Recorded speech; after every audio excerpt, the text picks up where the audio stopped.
Türkiye'nin ataklık yazgıcısı Rişat Nuri Gundikin'nin Şinjan Halk Neşriyatı tarafından neşir kılıngan Çalı Kuşu namlı romani. Bu roman Belkut şirketinde avazga ilinip, Belkut Tor'da anlatıldı.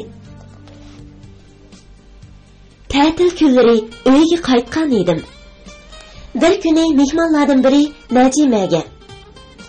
2 gün avval Nariman'dan xat geldi. Bəhmi bəxtlikən dedi. Kiçikkina bir küçükni kölde çömüldürgir elip çıkıp atattım. O sözlerini anlaş bilen işinin yenide toxtadım.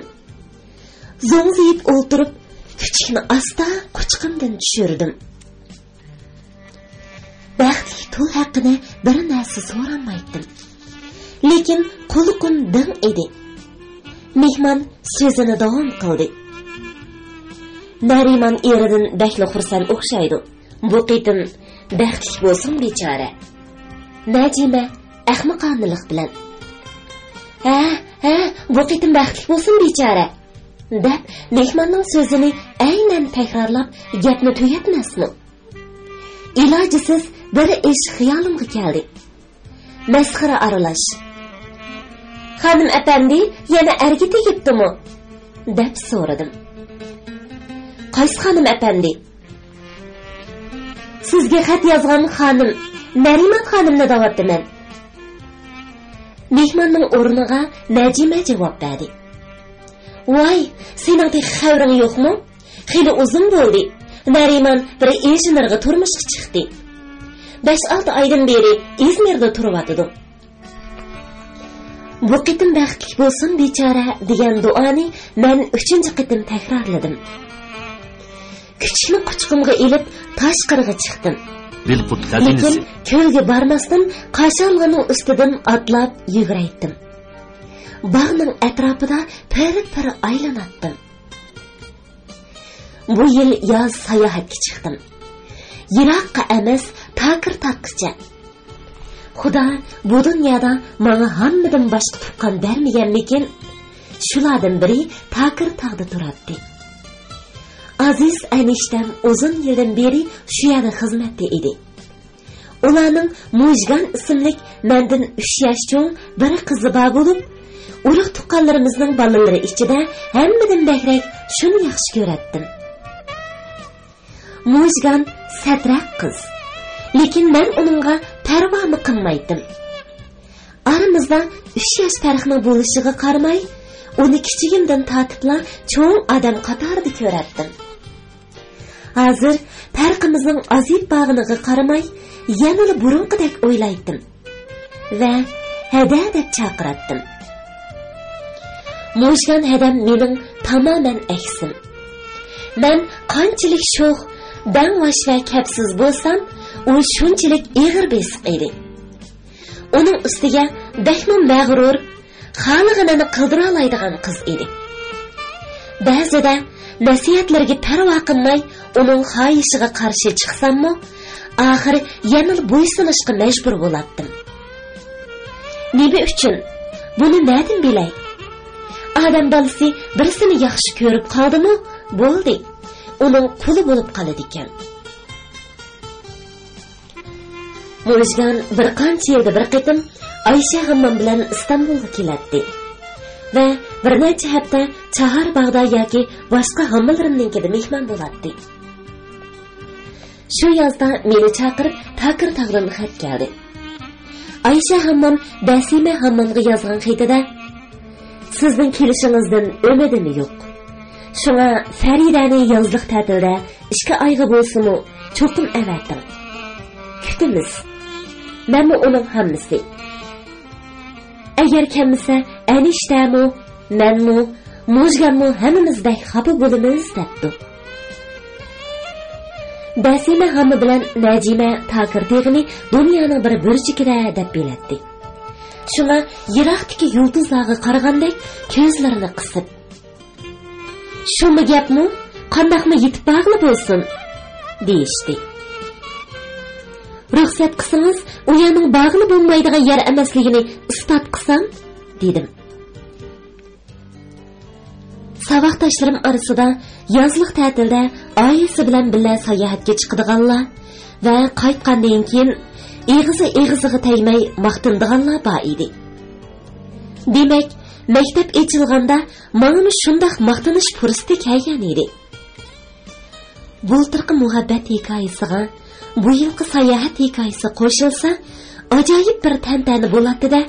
Mening birli g'oyam so'mkamni elib, romanlardagi amerikalik qizlarga o'xshash yolg'iz o'zim paraxutga chiqish edi. Lekin hammam bu arzuyimni ansizlik bilan qarshi oldi.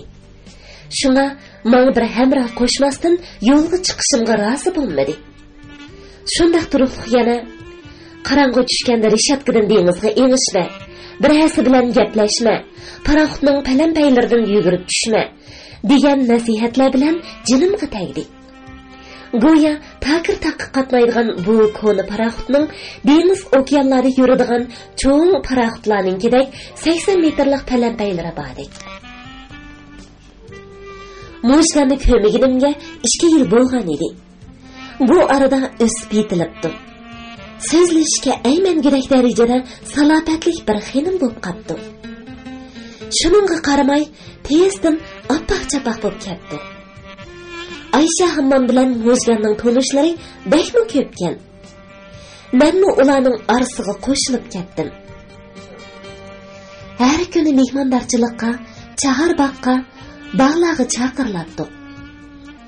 Endi cho'ng qiz bo'lib qolganimni, yeniklik qilsam meni ayblaydiganligini aytib turg'ashqa, har bir harakatimda to'lini ehtiyot qilishga boshladim. Yat xotinlar bilan so'zlashishga to'g'ri kelganda, ularning savollariga jiddiy va siliq javob berishga tirishganimda, o'zimni mehmondorchilik o'yinini o'ynayotgan qo'nchoqqa o'xshatdim. Shundaq bo'lsa-mu, odamlarga aralashish meningda bir oz bo'lsa-mu g'urur paydo qilmay qolmadi.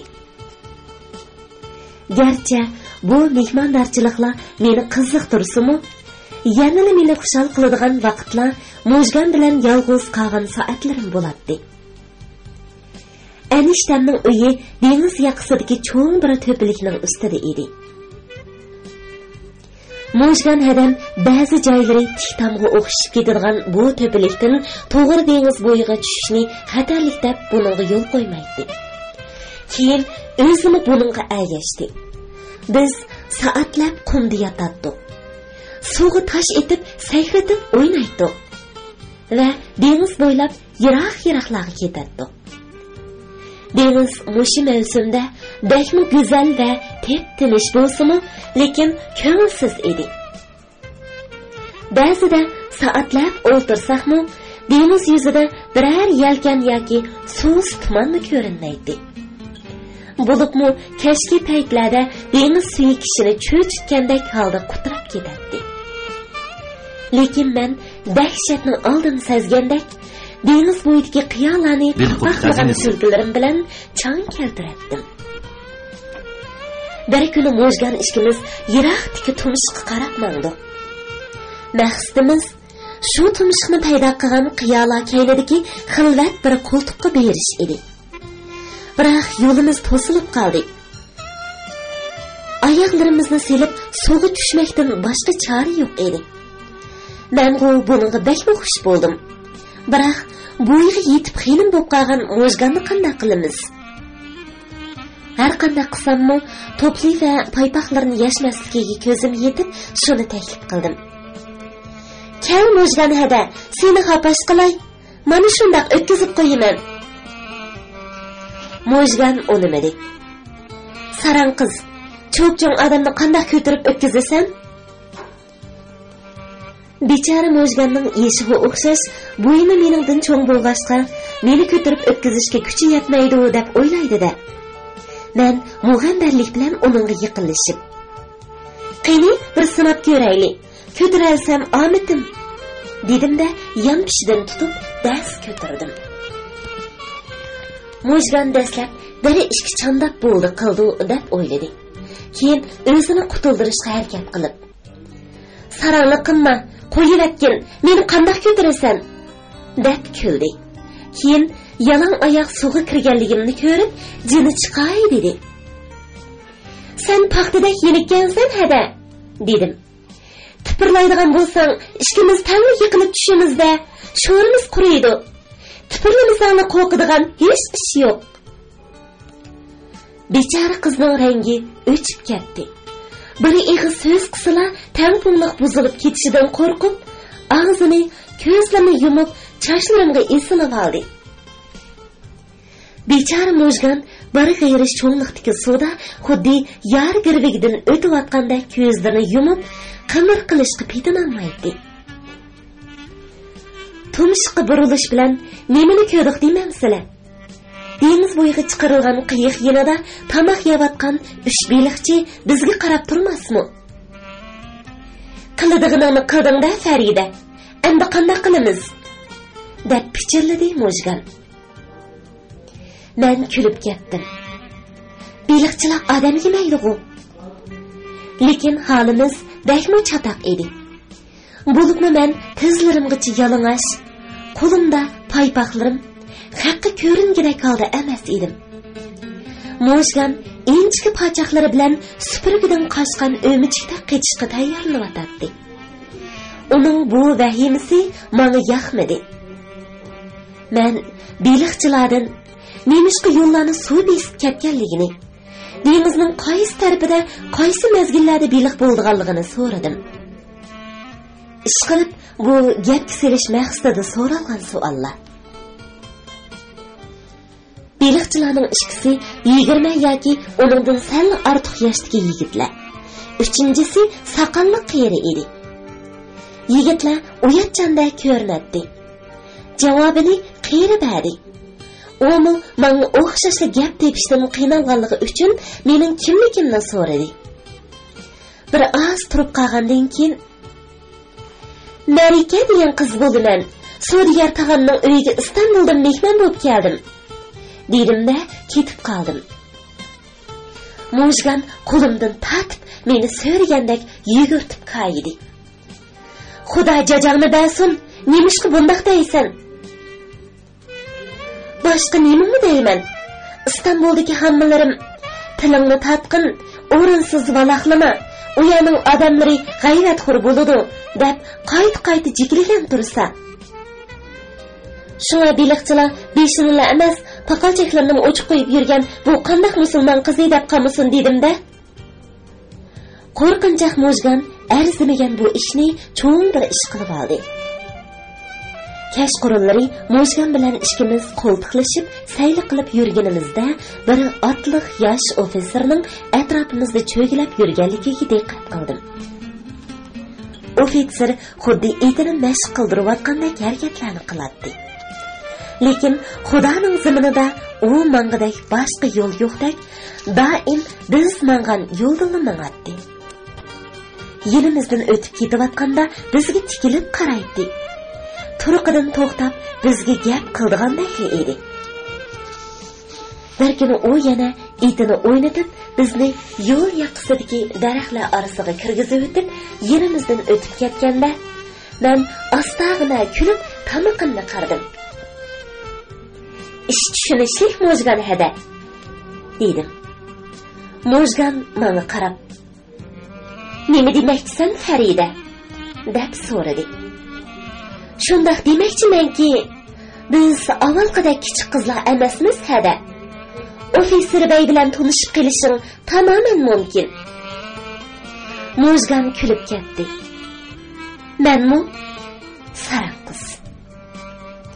Bizni nazarga ilib muomala qilsangiz qanday apandim? Ofitserni men uchun aylanib yurdi deb o'ylayotsansan? Bundaq o'ylamaslik uchun sal ahmoq bo'lish kerak." Mo'jgan yana kuldi. Lekin bu qitimqi kulkisida bir oz hasrat bor edi. Keyin cho'nqir tindi. "Jinim qiz, men oqsidan birasi yugurgidek qiz emasman-ku. U sening uchun parvona bo'lib yuradi." "Nima deyapsan hada?" Ko'zlarim chaqchayib ketdi. "Shundoq, seni deb. Sen kelmasdimi, men uni ko'ratdim. Lekin yo'l bo'yidagi daraxtlar orasidan menga parvo qilmasdan o'tib ketadi va yilib kelmaydi." Shu kuni kechki tomoqdan keyin Mo'jgan ikkimiz uydan chiqdik va gap so'zsiz dengiz tarafga mangdik. Mo'jgan: "Sening biror darding bormi, Farida? Hech o'lim chiqmaydi-ku", dedi. Sal ikkilanib turgandan keyin: "Kunduzi aytgan o'rinsiz gapingni yodimdan chiqaramayapman, ham xijil bo'lyapman hada", dedim. Mo'jgan ajablandi. "Men nima dedim? Men aqsidan birisi yugurgida qiz emasman-ku", dedim. Mo'jgan qaqaqlab kuldi. "Xo'sh, bu gapning sen bilan nima aloqasi bor?" Mo'jganning qo'llaridan tutib, ko'zlarim yashang'irgan holda bo'g'iq ovoz bilan: "Sen satmiding hada?" deb so'radim. U yana kuldi. Men bilan o'ynashib, nafsimga birini chekib qo'ydi. "Satmu emas, chiroyliqmi emasman? O'tir ha deb qo'yayda. Bu so'zni bo'ldi qilaylik. Sana kelsak, bilamsan Farida, yeshing cho'ngaygan siri odatdan tashqari ichilib ketyapsan." Qo'llarimni Mo'jganning mo'risiga qo'ydim. Uni suydigandek burnimni burniga tirab: "Menim o'tir hal deylida, bu gapni bo'ldi qilaylik", dedim. To'pilikning chetiga kelgan edik. Yerdan toshlarni terib dengizga etishga boshladim. Mo'jgan shunday qilishga boshladi. Biroq u bechora tosh etishni bilmaydi. Ham qo'llarining mag'durimi yo'q edi. Men atgan toshlar bo'shliqda bir pas ko'rinmay qolib, keyin fosfordek yaltirab suvga o'qdek kirib ketadi.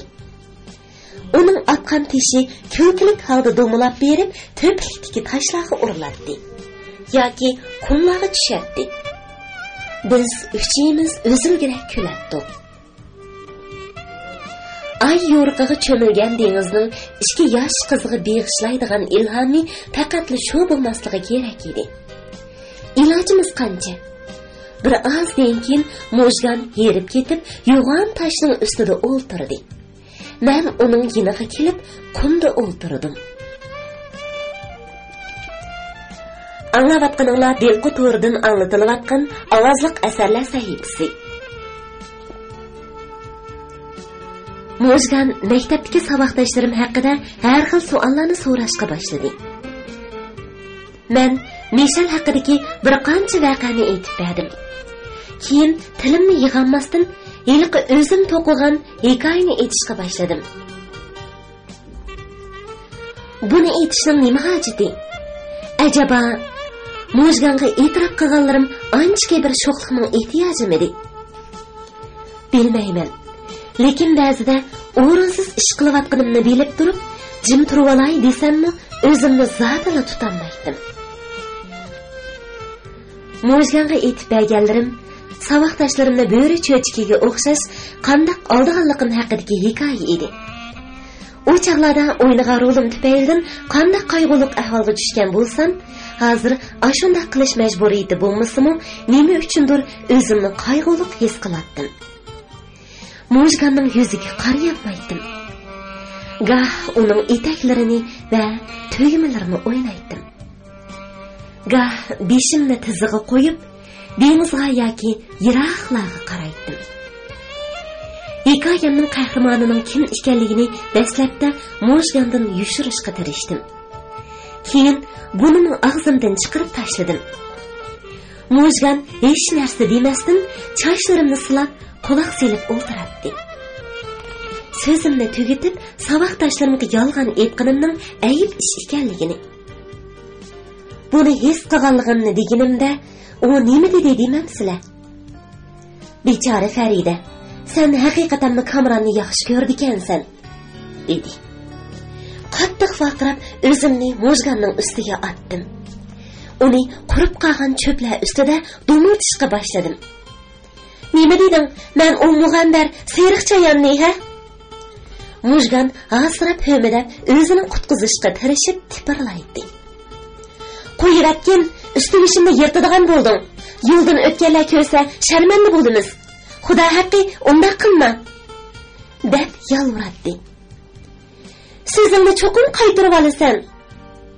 Ma'qul, cho'qim qaytirib olaman. Nima desang shuni qilay, meni qo'yib etgin. Yuz xatiri qilib emas, meni aldash uchun emas. Xo'p, yuz xatiri qilib emas, seni aldash uchunmi emas? Rost. Mujgan o'rnidan turib, usti-beshini qiqishga boshladi. Farida, sen rostini sarankansan, deb kulatdi.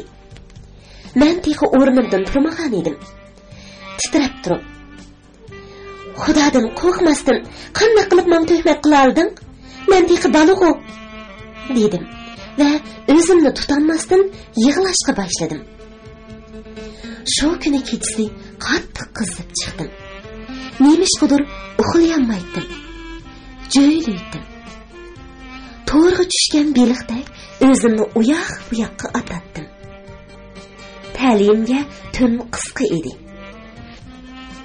Tang otqicha Mujgan yinimdan ketmadi. Go'yo vujudimda biror o'zgarish bo'lgandek, o'zimga nisbatan dahshatli bir qo'rqish va yerginish his qilardim. Turib-turibla kichik boladek Mujganning bo'yniga esilib, "Nemishqa shundoq deysan, hada?" deb yig'laydim. U yanama betarak hujumga uchrashdan qo'rqib, "Ya yo'q" demaydi. Un chiqmasdan chochlarimni silaydi. Beshimni quchqiga qo'yib, bezlashga tirishadi. Tang yo'rishga yaqin u asabiylashib, achchiq bilan kayishga boshladi. "Sarang, yaxshi ko'rish ayib ishmi? Qiyomat bo'lg'ini yo'q-ku? Hech bo'lmasa to'y qilasizlar, vassalom. Endi uxla. Ko'z oldimda bunday adabsizliklarni qilishingni xohlamayman." Mujgan hadamning bu kutilmagan ochiqi bu qitimni meni bo'yin aydirdi. Uning bilan gap talashib o'ltirishga mening holim qolmagan edi. Xuddi cho'chakdagi butun bir kecha tog'da bo'ri bilan bo'g'ishib, saharga yaqin holidan ketgan muz yo'sulgunning o'shkisiga o'xshab qolgan edim. Ko'zim uyquga ketayotganda Mujganning kaskin ovozda, "Balki u senga beparvo qaramas", deb pichirlig'imni angladim. Lekin buningga qarshi isyam ko'tarishga madorim yetmay uxlab qoldim. Atsi shu yerlik baylarning birining beg'ig'i mehmonga taklif qilingan edi. Umrimda shu kungidek ichimga patmay o'ynagan kunim bo'lmagandi. Ayşe hammam bilan Mujganni bog'ning yenidagi ko'lning bo'yida cho'nglar bilan gaplashib o'ltirishga qoldirib, ushshaq balalarni orqamga agashtirib, o'tni suvga, suvni o'tga tashlab, ala to'plan qilishga boshladim. Hatto bir yovida otga minmoqchi bo'lib, kichikkina bir xatarga uchradim. Hammam bilan Mujgan meni ko'rib qilib, qo'l va bosh ishoratlari qiladi. Ularning nima demoqchi ekanligini o'tdan bilsammi, bu menga aloq berdiganligi uchun ko'rmaganga selib, daraxtlarning orasiga kirib, ko'zdan g'oyib bo'lardim. Shundoq 15 ga kirib qolgan. Ularning nozik iborasi bilan aytganda, bo'yiga yetib qolgan qizning ishchilar va xizmatkorlar orasida yalang'och, paqal cheklari ochiq, usti-beshi radsiz holda sho'xlik qilib yurishi ayb edi. Buni o'zim bilardim. Lekin nima uchundir o'zimni tutib olmaydim. Bir chog'da Mujganni yolg'iz turgan yeridan tepib, qo'lidan tutdim-da. "Erman kelinlarga o'xshagan bu xotinlarning nemisini yoqtirasan? Jur, mening bilanman", dedim. U achchiqlab ketdi. "Kecha mening holimni qo'ymading." Keyin shuni qo'shib qo'ydi. "Sen haqiqatan hayron qoldik maxluqsan. Jonivorlarga o'xshaysan, Farida. Akşam qaysi ahvolda eding? Saharda 2 soat uxlamayla yana turib ketding. Senda charchashning ta'sirimi yo'q? Tehranging echilib, ko'zlaring chaqnab turadi. Halbuki, meni qaysi g'alg'a solding?" Bechora Mujgan haqiqatan e'tiborlik ahvolda qolgan edi. kechidagi uyqusizlikdan yuzi, ko'zining iq sarg'ayib ketgan edi. Kechidagi ishlar esimda yo'q, dedim-da, qechib ketdim. Sham vaqti. Arvimiz kechikib qolg'achqa piyoda qaytdik. Bumi yaxshi bo'ldi. Chunki bog' unchalik yiroq emas edi. Ammo o'zi demaklik ishki qo'shnisi bilan orqamizda kelyotdi. Men azroq jalanib qolgan Mujgan bilan qo'l tutishib, xeyli oldida ketyotdik. Yo'lning bir chetida o'rilib ketgan tomlar, chitlangan bog'lar, yana bir chetida cho'nqur umidsizlikdan derak beradigan yelkansiz va tumansiz deymiz. Vaqtsiz yetib kelgan ko'z manzarasi bog'larni qoplab ketgan edi. Tomlar va chitlar bilan o'ralgan bog'ning yeshilliklari qurishga boshlagan. U yer bu yerda ojiz o'sgan ko'rganlarning uzun ko'langlari ostiga to'kilgan quruq yopirmoqlarni yo'lning chang to'zonlari besib qolgan edi.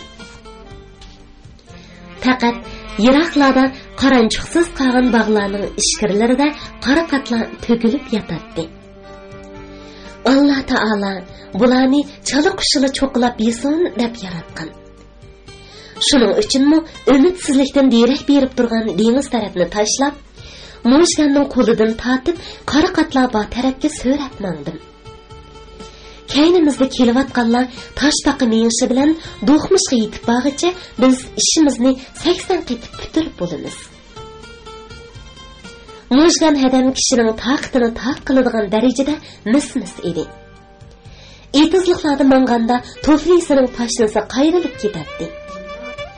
Quruq ekinzorliqlarda engizlarning sanjib ketishidan qo'rqatdi. Kichikkina eriqdan o'tish to'g'ri kelsa, turib qoladi. Bu qitim bir itning hujumiga uchradi. It bo'lgandimi, Mujganning qo'l so'mkisiga patqudek bir kuchuk edi. Adam uni ko'rish bilan qechishga, yordamga kishi chaqirishga boshladi. Keyin qora qatlarni yeyishdimi qo'rqdi. Og'rib qolasan, oshqozning buzilib qoladi deb mevlarni qo'limdan tatib olmoqchi bo'ldi. Ba'zida bo'g'ishibmi qoladi. Qora qatlar ezilib ketadi. Yuz qo'llarimga chaplashatdi. Kam yaqinlarga ikki qo'ri zar bilan langar shakli tikilgan oq shoyi ko'pdan dog' bo'lib ketadi. Arqimizdagilar bizga yetishkicha ishimizni tugatamiz degan edim. Lekin men va Mujganning qarqatlar bilan bo'lgan jangjila tugagicha ular pastki yo'lning beshiga kelib qoldi. Bizga qiziqqan bo'lsa kerak, ketavermasdan kayniga qarab turishadi. Yanada bir er kishimi bor edi. Kim u? Dedi Mujgan. Kim bo'ladi? Biror yo'lovchidir yoki biror sahrolik? Undaq emasdi. Rostini desam, menmi undaq emasdi deb o'yladim. Gugum qorong'uliqi va yo'l bo'yidagi yo'g'on daraxtlarning soyasida bak aniq ko'rinmasimi, boshqa bir odam ekanligi bilinib turadi. Bir ozdan keyin u odam bizga qo'l bilanlatdi. Keyin ulardan ayrilib biz tarafga qarab mangdi. Hayron bo'ldim. Mujgan: "Qiziq, har holda tunish bo'lsa kerak", dedi-da, birdamdan keyin hayajon bilan shunday dedi: "Farida, bu kameraga o'xshaydi. Jim tur." "Mumkin emas, bu yerda u nima qiladi?" dedim. "Xudo haqqi, xuddi o'zi." Mujgan yugurishga boshladi. Men aksicha qadimimni ostilatdim. Nafsim qisilib, putlarim bo'shib ketayotganligini his qilardim. Yo'l bo'yida to'xtadim. Putimni yo'g'on bir toshning ustiga qo'yib, engishtimda tufliyimning yipini yeshib, qaytadan behmi asta bog'lashga boshladim. Yuzma-yuz kelganimizda ostag'ina va sal-pal zangliq ohangida: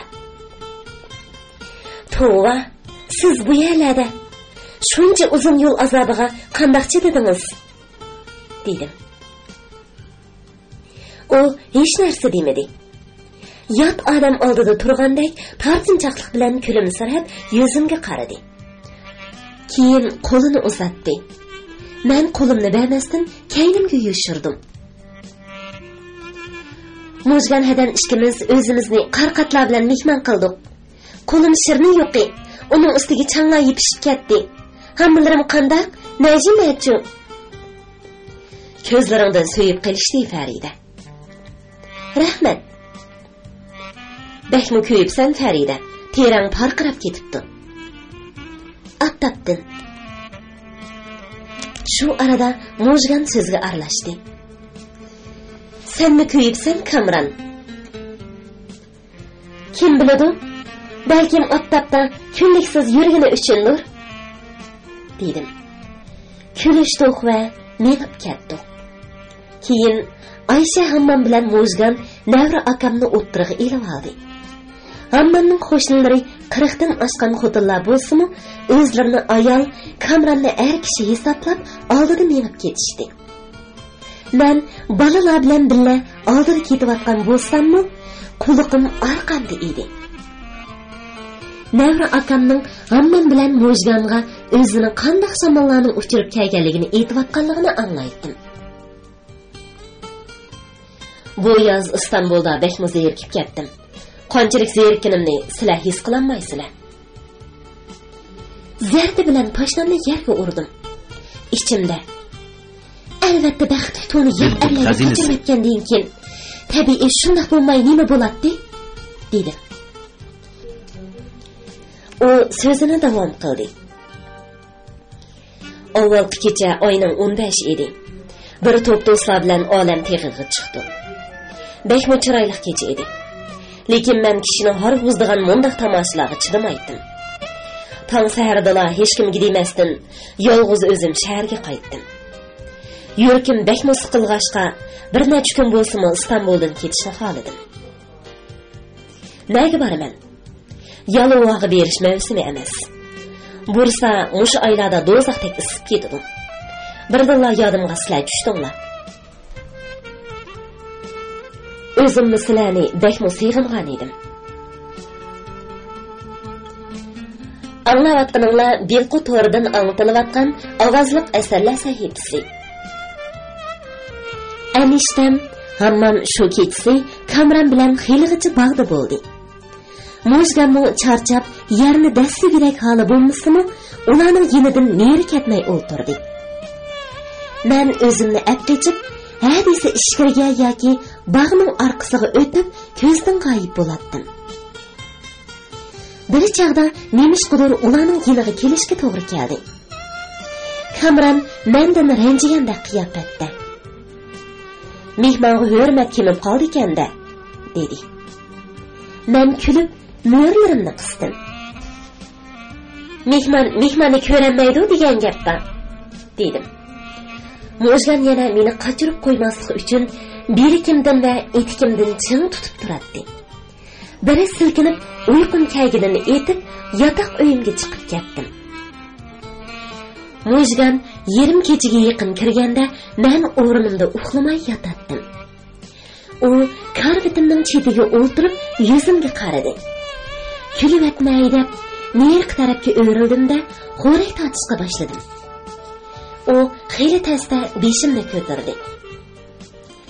Muhabbatli qilmay ko'zimni och, dedi. Xudo haqqi uxlayotdim. Dardli ko'zimni yo'g'on ochdim. Ikkimizmi o'zimizni tutolmasdan kulishga boshladik. Mujgan eniklarimni silab turib, "Taxminim to'g'ri chiqdi", dedi. Keskin bir harakat bilan karvatning tomirlarini g'ijirlatib o'rnimdan turdim. "Nima demoqchisan, hada?" Uning yuragi chiqib ketgudek bo'ldi. "Hech", dedi. Keyin kulib turib, "Xudo haqqi, men bilan bo'g'ishiman dema, charchab o'lay" dedim.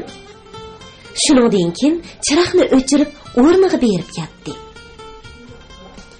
Bir necha minutdan keyin uning karvatiga bordimda beshini ko'tarib qo'llarimga oldim.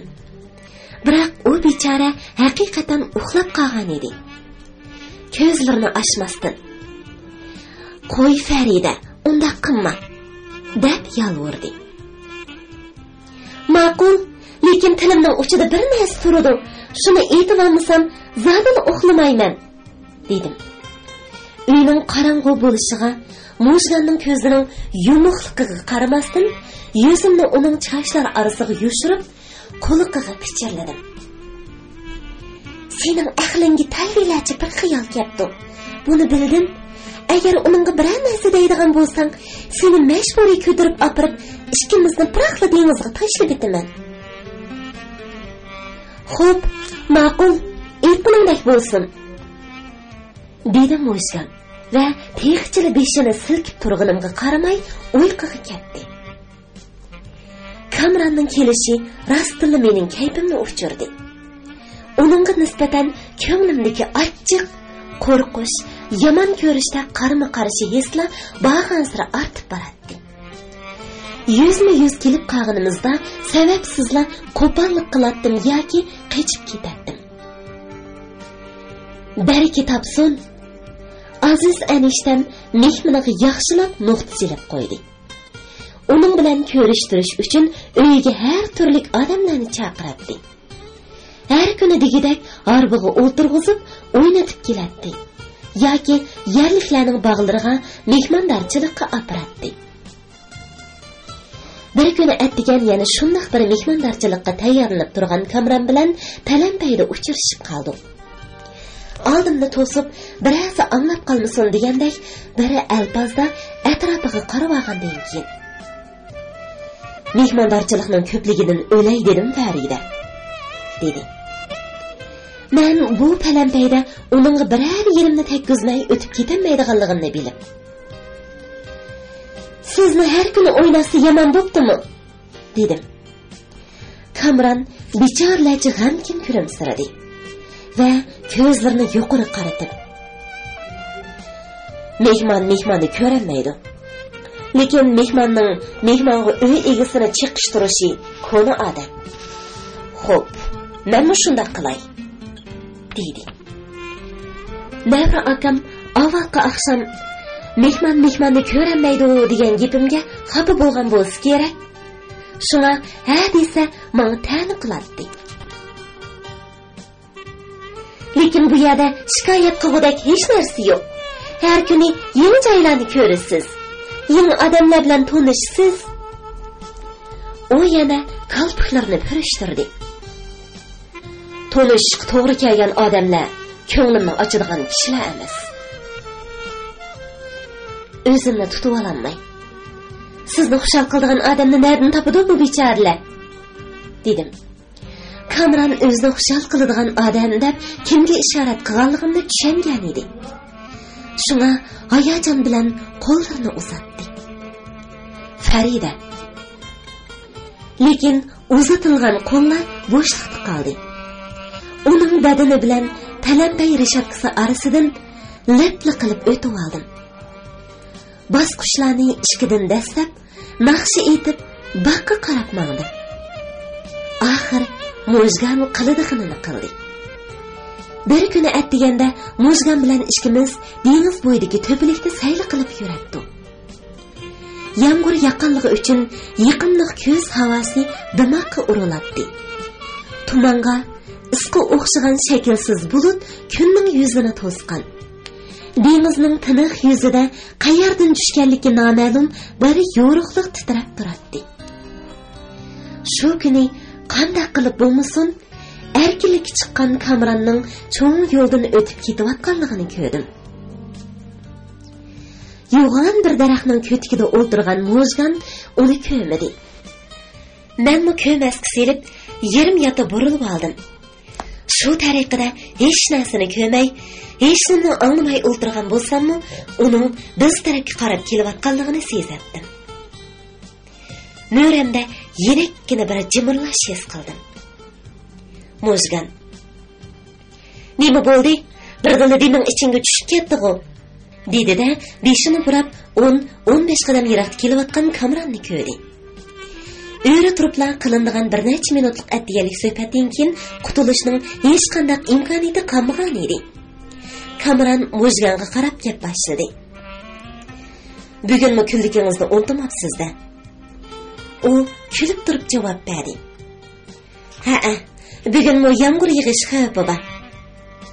Nevra akam o'zining ig'ir besiq va qorasiz mijoziga o'xshab ketadigan bugungi havodan bakmi mamnun ekanligini so'zladi. Mojgan buningga qarshi chiqdi.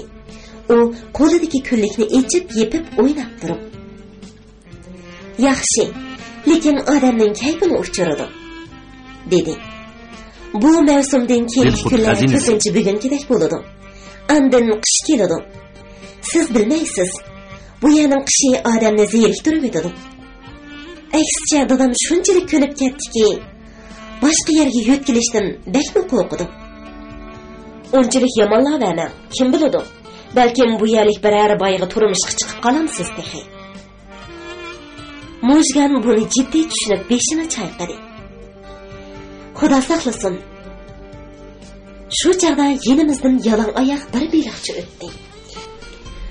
U heliq kuni o'zini Marika deb tunishtirgan qiyri beliqchi edi. Beshi yanala qizil yog'liq bilan bog'liqliq. Mendan ahvol so'radi. "Xelidan beri ko'rinmaysan u Marika. Bir kuni siz bilan beliq tutishga chiqish uchun tayyorlanyapman", dedim. Bir-birimiz bilan gaplashib, to'pilikning chetiga qarab mangdik. Bir ozdan keyin ularning yiniga qaytib kelsam, Mojgan Kamronga yiliq Marika hikoyasini so'zlab o'tibdi. So'zini tugitibla belikimdan tutdi. "Meni emas, Faridani Takirtog'da mangulikka ilib qilishimiz mumkin. Tali chiqdi. Aysa kapitan degan beliqchining o'g'lidan elchi keldi. Beliqchi deb kayfingiz ushmasin. U odatdan tashqari bir boy odam." Kamron kulib, "Millioner bo'lgan holatdami davlatiga uchib ketmaymiz, shunaqa emasmi Farida? Bir navra aksi bo'lganim uchun buningga rozilik berolmayman", dedi. Aqlliq yavash Mojganni bugun qaysi xoin shayton vasvasiga soldikin? Kamronning so'ziga nima dedi deymsiz? Buning bilan tugamaydi. Texi Faridaga boshqa alomat joylardan loyiq chiqdi.